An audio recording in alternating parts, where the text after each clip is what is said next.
चारों तरफ बस ट्रंप ही Trump. Late Ali show UK के इस एपिसोड में आप सबको खुशामदीद। Do like subscribe and share this content. Donald Trump को आए बस चंद ही दिन हुए हैं, मगर लगता ऐसा है कि कई हफ्ते गुजर गए, क्योंकि जिस रफ्तार से चीजें आगे बढ़ रही हैं। कुछ दिन पहले ट्रंप ने कहा कि मेरी सऊदी क्राउन प्रिंस पिछली बार 450 अरब डॉलर दिए मुझे बुलाने के लिए, अब मैं 500 अरब मांगूंगा। उसके बाद सऊदी क्राउन प्रिंस ने फोन पर बात की ट्रंप से पहले। बैन अवी लीडर जिनकी डोनाल्ड ट्रंप से बात हुई, उन्होंने कहा कि 500 अरब, हम आपको 600 अरब देने के लिए तैयार हैं। उसके बाद आज ट्रंप ने आके क्या कहा इस हवाले से, सुने। And it's also reported today in the papers that Saudi Arabia will be investing at least $600 billion in America, but I'll be asking the Crown Prince, who's a fantastic guy, to round it out to around $1 trillion. I think they'll do that because we've been very good to them. $1 trillion मैं चाहता हूं कि crown Prince MBS invest करें America के अंदर। Make America great again. जिसको भी अब काम करना है, जिसको भी हमसे ताल्लुकात चाहिए, वो अमेरिका में आके इन्वेस्ट करे। उनके लिए हम टैक्सेस बिल्कुल खत्म कर देंगे। लेकिन जो अपनी फैक्ट्रीज बाहर से अमेरिका नहीं मूव करेगा, उसके ऊपर टैरिफ। जैसे फॉर एग्जाम्पल कनाडा के ऊपर बात हो रही है 1 फरवरी से, उसके ऊपर ही बात करूंगा। मगर पहले ये जो क्राउन प्रिंस सऊदी अरेबिया की बात की है, एक तो $1 ट्रिलियन की वो कह रहे हैं कि आके इन्वेस्ट करो यहाँ पे अमेरिका के अंदर, और दूसरी जानिब वो कह रहे हैं कि ऑयल प्राइसेस जो हैं उनको कम करो, यानी ऑयल प्रोडक्शन ऊपर करो। और इसका ताल्लुक उन्होंने निकाल दिया है यूक्रेन से। वो कह रहे हैं कि भाई जब तक ऑयल प्राइसेस नीचे नहीं जाएंगी तो यूक्रेन के अंदर जो जंग है वो चलती रहेगी। और इसी हवाले से उन्होंने प्रेसिडेंट पुतिन को भी एक मैसेज भेजा, और प्रेसिडेंट पुतिन से उन्होंने कहा कि भाई इस जंग को खत्म करो किसी भी तरीके से। और कहा कि बेसिकली पहले ट्रूथ सोशल के ऊपर उन्होंने पोस्ट जो की थी, उसके ऊपर क्या कहा। ट्रूथ सोशल एक ट्रंप का ही समझ लें, एक एक्स या ट्विटर का प्लेटफॉर्म है। उसके ऊपर उन्होंने कहा कि अगर तो मैं जंग तुम्हें ऑफर कर रहा हूं खत्म करने के लिए, मैं तुम पे बहुत बड़ी आसानी कर रहा हूं, क्योंकि इतने लोग मर चुके हैं और कि अब कोई गुंजाइश नहीं बची। और ये भी कहा कि जो इकोनॉमी है रशिया की, वो जंग को अफोर्ड नहीं कर सकती। इसी हवाले से उन्होंने जो ग्लोबल ऑयल प्राइसेस है उसके ऊपर बात की, प्राइसेस हाई हैं इसलिए जंग खत्म नहीं हो रही। रशिया को बेनिफिट मिलता है अगर प्राइसेस कम हुई तो, ऑब्वियसली। और ये भी साथ साथ कहा कि ये एक बड़ी ही बेवकूफाना जहालाना किस्म की जंग है, रिडिक्यूलस वॉर उसको कहा, और ये बद से बदतर होती रहेगी अगर अभी खत्म नहीं हुई, अगर इसके ऊपर डील नहीं हुई। और जब उनसे पूछा गया कि भाई ज़ेलेंस्की साहब क्या तैयार हैं, तो उन्होंने कहा कि ज़ेलेंस्की तैयार है डील करने के लिए पुतिन से, पुतिन रजामंद नहीं हो रहा, तैयार नहीं हो रहा। मगर मैं अभी भी कह रहा हूं पुतिन से, मेक अ डील, यानी डील कर लो। ये बेसिकली ट्रम्प कह रहे हैं इस हवाले से। और ये भी कह रहे हैं कि अपना यूक्रेनियन इतने मरे हैं कि अंदाजा नहीं है, मगर रशियन ज्यादा मरे हैं निस्बतन यूक्रेनियंस के। ऑब्वियसली रशिया और यूक्रेन की जंग को 3 साल होने को आ रहे हैं।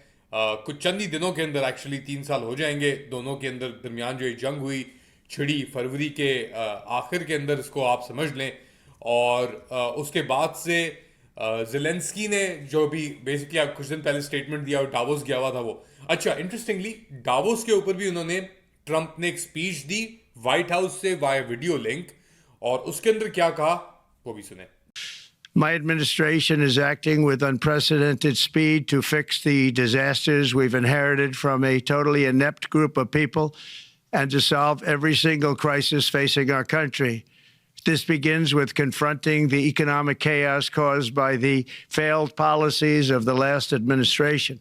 तो ये बेसिकली डावोस का जो एक क्लीक है, क्राउड है, उससे कहा है कि भाई ये टाइम तुम्हारा जो है ना मौज मस्ती का, न्यू वर्ल्ड ऑर्डर टाइप का, ग्लोबलिस्ट, यानी ग्लोबलिस्ट से मुराद के जो बाइडेन कर रहा था कि हम बताएंगे क्या करना है क्या नहीं करना। ट्रंप ने बिल्कुल ही ऑपोजिट एक स्टांस लिया है। बाइडेन तो वैसे ही ऑटो पायलट पे चल रहा था और जो बकवासियत करता समझ नहीं आती थी और उसको ही वैसे ही स्पून फीड किया जा रहा था, पता नहीं कौन हुकूमत चला रहा था।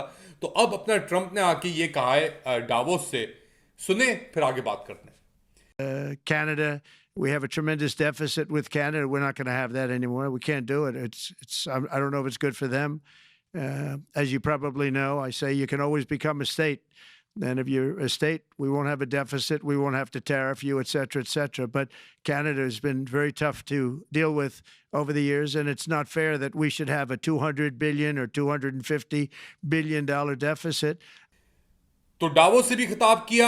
डावोस से खिताब के अंदर एक जो निशाना बनाया वो बनाया कनाडा को। कनाडा और अमेरिका के दरमियान ये भी बड़ी सख्त बातें की उसने, ट्रंप ने, कि हमें कनाडा की जरूरत नहीं है। कनाडा के साथ अमेरिका का है बेसिकली एक डेफिसिट $250 अरब का। तो ट्रंप कहता है किस तरीके से भाई, हम बड़ी इकोनॉमी है, क्या बेच रहे हो तुम हमें। अब कनाडा बेचता है ऑयल, ऑयल के अंदर कनाडा का सरप्लस जाता है क्योंकि ऑयल जो आता है वहां से इधर आता है फिर आगे की तरफ रिफाइन होता है। दूसरी जानिब गाड़ियां, लंबर यानी लकड़ी, तो ये सब चीजों के अंदर कनाडा, ट्रंप कह रहा है एडवांटेज ले रहा था। कह रहा था कि हमारे पास ऑयल और एनर्जी भी ज्यादा है बहुत, कनाडा से हम टैप नहीं करते, हमें गाड़ियां भी अपनी खुद बना सकते हैं, तो कनाडा जो करना है कर लो। एक बहुत ही खतरनाक मोड़ पे आके ये कनाडा और यूएस की रिलेशनशिप खड़ी हो गई क्योंकि कनाडा और यूएस सबसे बड़े ट्रेडिंग पार्टनर्स हैं। और अगर अमेरिका कनाडा के ऊपर ऐसे प्यूनिटिव चार्जेस या टैक्सेस या टैरिफ्स लगाता है तो फिर कनाडा को अल्टरनेटिव मार्केट्स ढूंढनी पड़ेंगी। और एक ट्रांसफॉर्मेशनल फेज आ रहा है क्योंकि कनाडा ये एक तरीके से लेता ना यार अमेरिका हमेशा हमारे लिए, हमारी सपोर्ट करने के लिए, मदद करने के लिए होगा, मगर ट्रंप ने बिल्कुल ही झुंझाड़ के रख दिया है पूरे सिस्टम को, पूरे निज़ाम को। और वो बेसिकली यूक्रेन से लेके एमबीएस से लेके हर तरफ उसने दबाव डाला हुआ है और लग रहा है कि जिस रफ्तार से चीजें चल रही हैं ये दबाव बढ़ता रहेगा और इसका रिएक्शन भी आएगा। फॉर एग्जाम्पल एक string of executive orders Trump ने साइन किए हैं, उसमें से एक था बर्थ राइट सिटीजनशिप, यानी बर्थ राइट अगर आप पैदा हुए हैं अमेरिका के अंदर तो आपको ऑटोमेटिकली सिटीजनशिप मिल जाएगी। वो अपने एग्जीक्यूटिव ऑर्डर से उसने रोकी तो सुप्रीम कोर्ट के अंदर जज एक ने उसके ऊपर स्टे दे दिया कि भाई अनकॉन्स्टिट्यूशनल है, आप नहीं कर सकते। उसके ऊपर वो नाराज हुआ, कहता कि हम देखते हैं, मैं इसको किसी और तरीके से पास कराऊंगा। तो ये बर्थ राइट जो सिटीजनशिप थी, कुछ तरीके से इसके ऊपर ये इल्जाम था कि यार ये एंकर बेबीज थे कि जो लोग यहाँ पे आते थे स्टूडेंट वीजास के ऊपर अमेरिका या काम करने के लिए आते थे H1B के ऊपर, अपने बच्चा में पैदा कर लेते थे, उनकी ऑटोमेटिकली सिटीजनशिप होती थी और फिर वो जब बच्चे 18-19 साल के होते थे तो अपने माँ बाप को स्पॉन्सर कर देते थे एज सिटीजन्स। तो उसको रोकने से एक बहुत बड़ा इंपैक्ट आएगा। एंड इंटरेस्टिंगली खबर ये आ रही है कि लास्ट मिनट की डेडलाइन जो थी उसकी, अब तो खैर स्टे आ गया है, मगर जो इंडियन कपल्स से जो H1B के ऊपर प्रेग्नेंट, उन्होंने नाउजुबिल्ला सी सेक्शन करा लिए कि ट्रंप की डेडलाइन बीट हो जाए और उनके बच्चे जो हैं वो अमेरिकी सिटीजनशिप बन जाए। तो क्या डेस्परेट मेजर्स लिए जा रहे हैं ट्रंप के रिस्पॉन्स के अंदर, इट्स अनबिलीवेबल। पैसे की तो बात है ही है, मगर इतना जोर, इतना यानी देखते हुए किस रफ्तार से ये चीजें चल रही हैं, अनबिलीवेबल। ईरान की तरफ भी स्टीव विटकॉफ, जो बाय द वे ट्रंप का ये ऑनवॉय था ये गाजा सीज फायर के ऊपर, ट्रंप उससे बड़ा मुतमईन है। अब उसने उसको कहा कि यार तुम ईरान के साथ भी डील करो, उसका पोर्टफोलियो भी उसने दे दिया है। तो हम एक रीअलाइनमेंट देख रहे हैं, सऊदी अरेबिया सेंटर के अंदर है। ट्रंप चाहता है कि ईरान के साथ जंग ना हो, उसकी न्यूक्लियर इंस्टॉलेशंस के ऊपर अटैक ना हो, इसके ऊपर भी उसने बात की। जो इजराइल और नेतन्याहू पुश कर रहे हैं यार कि ईरान के साथ जंग करो, ईरान के साथ जंग करो, ट्रंप नहीं चाहता जंग करना। ट्रंप चाहता है कि इकोनॉमिकली अमेरिका, और वो कहता है कि मैं एआई के अंदर अब मैं अमेरिका को नंबर 1 बनाऊंगा, एआई और टेक के अंदर अमेरिका को नंबर 1 बनाऊंगा। चाइना वो कहता है कि हमारी इतनी बड़ी थ्रेट नहीं होगी क्योंकि मैं चाहता हूं कि सब जो मैन्युफैक्चरिंग है वो वापस अमेरिका आ जाए। तो एक और इंसेंटिव बेसिकली, और कहता है इसकी पूरा कनेक्टेड है एनर्जी प्राइसेस। एनर्जी प्राइसेस नीचे होंगी तो ऑब्वियसली इन्फ्लेशन भी नीचे जाएगी, प्रोडक्शन ऊपर जाएगी, कैपेसिटी ऊपर बढ़ेगी और इन्फ्लेशन नीचे जाएगी। तो ये ट्रंप का प्लान है, make America first, make in America, make America great again, America first, पहले अमेरिका।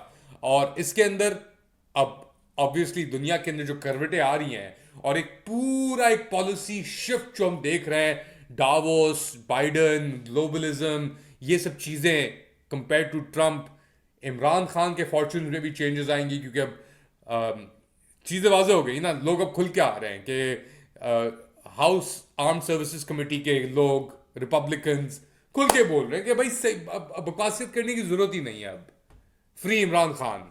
तो ये एक पूरा ट्रेंड है जो ट्रंप ने शुरू किया है, मगर इसके साथ साथ ऑब्वियसली खदशात भी हैं अमेरिका के अंदर के। कुछ लोग कहते हैं यार तबाही की तरफ ये लेके जा रहा है, मगर जो तबाही बाइडन और इन लोगों ने की थी उसके बाद चीजें 10 कदम आगे, 10 कदम पीछे, या 10 कदम पीछे और फिर 12 कदम आगे, हु नोज कि इवेंचुअलिटी क्या होगी। आप क्या समझते हैं बताएं मुझे कमेंट सेक्शन के अंदर। Do like, subscribe and share this content. अपना ख्याल रखिएगा, अगली बार तक अल्लाह हाफ़िज़।